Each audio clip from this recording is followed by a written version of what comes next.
my god! Oh my god! Oh my god!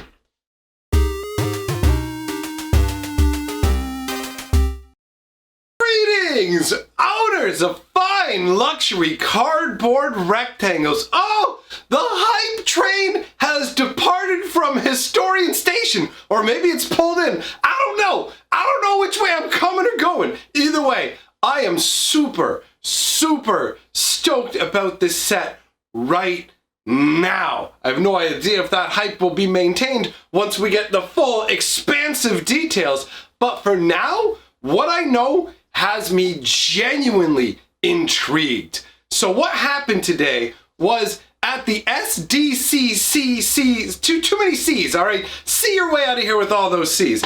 At the San Diego Comic Con, there's no con here, all right? At the San Diego Comic Con, there were these invitations given out to the royal courts of Eldraine, because we are going, in September, we are going to have the set Throne of Eldraine. That is what Codenamed Archery is going to be. That's our new standard set. Now, obviously, just the cover of this invitation is gorgeous. A nice, rich purple. It says, the Royal Courts of Eldraine request the honor of your presence. Oh, doesn't that feel fancy? Doesn't that feel like a fancy boy sort of thing?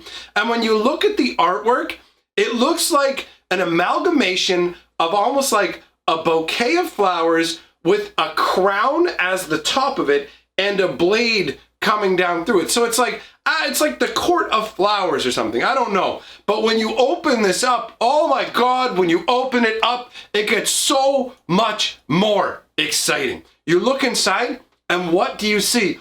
All these diminutive, teeny weeny little fairies. Absolutely gorgeous. Honestly, as soon as I saw this, I went, oh, it totally gives me the feel of, if you guys are as old as me, you may know the old Square Enix games. I'm talking like Final Fantasy 3, which actually is Final Fantasy 6, really. I mean, it's weird. For some reason, when it came to those old Japanese RPGs, we only got some of them over here in North America because they mistakenly assumed that we would not be interested in awesome role-playing games like that. So we only got some of them. So Final Fantasy 3, Secret of Mana, that's what these fairies make me think of. This feels like old school high fantasy.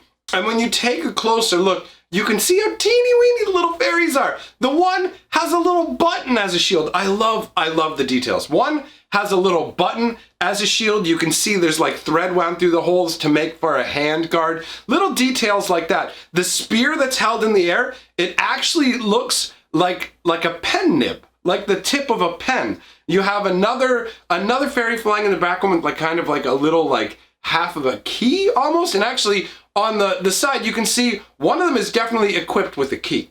It's like a keyblade kind of thing. And again, there's a tie to Square Enix if you got the old Kingdom Hearts games as well. But to me, that looks like a household key that was taken and just sharpened up into a blade. So you have all of these fairies, and behind it, you have these ropey vines with thorns coming off of them. So the entire invitation gives off a nature-themed kind of feel to it. And the fairies flying around, honestly, when I saw it, the idea that I got was, imagine a kingdom where they had fairies as envoys. So if they wanted to deliver these royal invitations, a little swarm of fairies would fly up and deliver it onto you. Here you go. Here is your ornate invitation. Your presence has been requested by the monarchy of the royal courts of Eldraine. To me, that's incredibly interesting. Now, we don't know if Eldraine is going to turn out to just be the name of the kingdom in this world. We don't know if this is actually going to be an entire world called Eldraine that is ruled over by one monarchy. The idea of an entire plane of existence that only has one kingdom is pretty new, honestly. That's like, I suppose not new, no, that's not the right term for it, but I would say it's pretty unique in terms of Magic the Gathering, because normally there's all kinds of warring factions. Another thing that's really interesting to note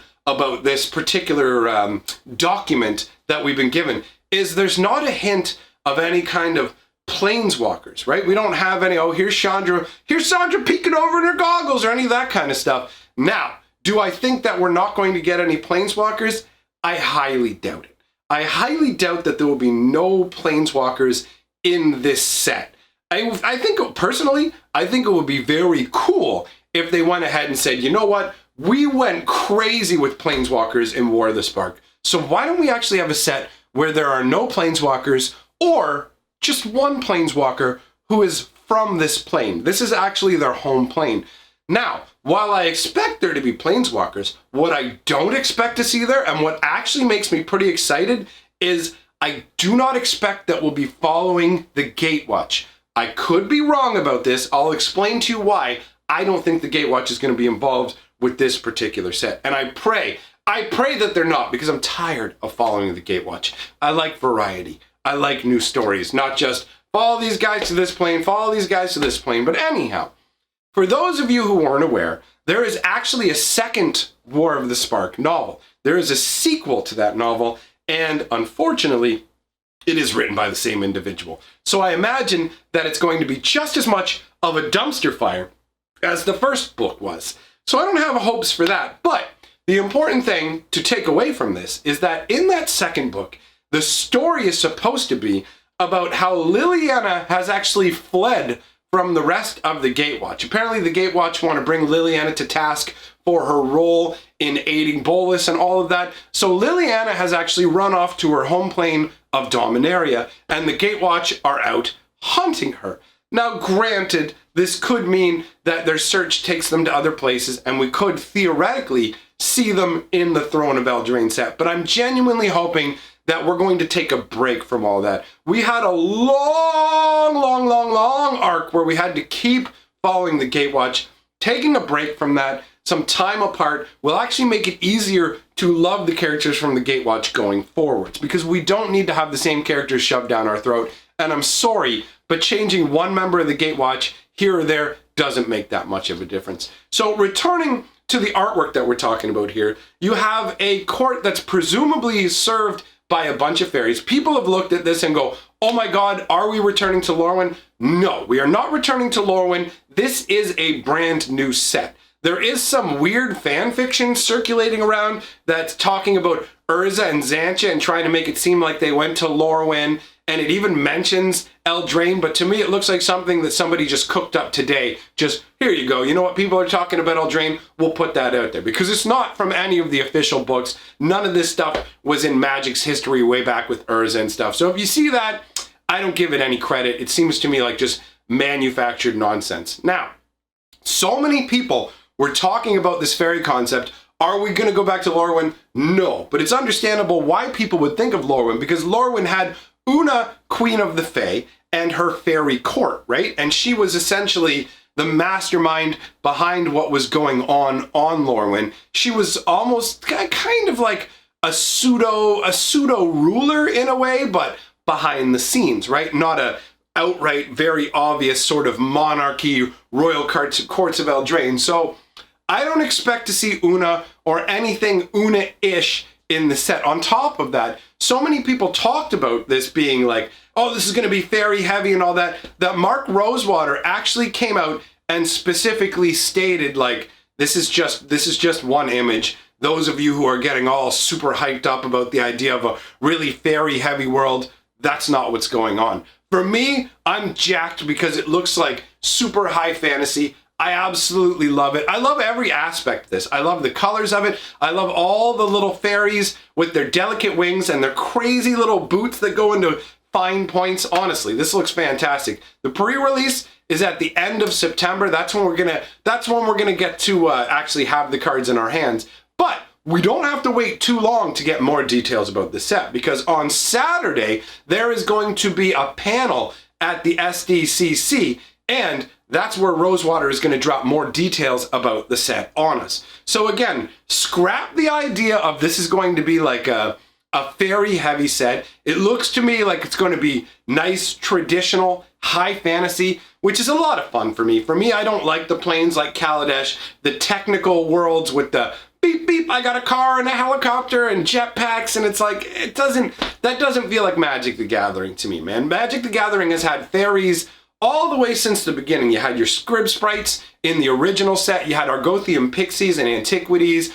Legends brought us your fire sprites, your Isling leprechaun. Like, the fairies have been like little presents here or there in a bunch of different worlds, and that tends to lend to a magical feel. These little tiny beings that feel like they're made purely out of magic. And again, I absolutely love the improvised gear. I love it. I like it when they have fairies with little like the I'm going to put on a thimble as a helmet or something like that. It really gives a sense of their scale, and it adds a whimsical nature to them, and it makes them feel very non-threatening. You know what I mean? With their little, like, I'm going to poke you with this little bit of a pencil I sharpened into a sword. It's adorable. So for me, this set shows some real promise. I'm hoping that when we get more details, that it's going to blow me away. That's what I'm hoping for, because honestly, this thing it screams of home to me. The artwork, the feel of all this, it screams mid-90s or earlier to me, and oh, it warms an old man's heart. I hope that's not a heart condition. This might be the end for me. All right, I'm gonna go get myself checked out, but before I do, I just want to say thanks to my patrons and channel members. Thanks for supporting what I do. Means a lot, my friends, and remember, together we have the 6 color magic.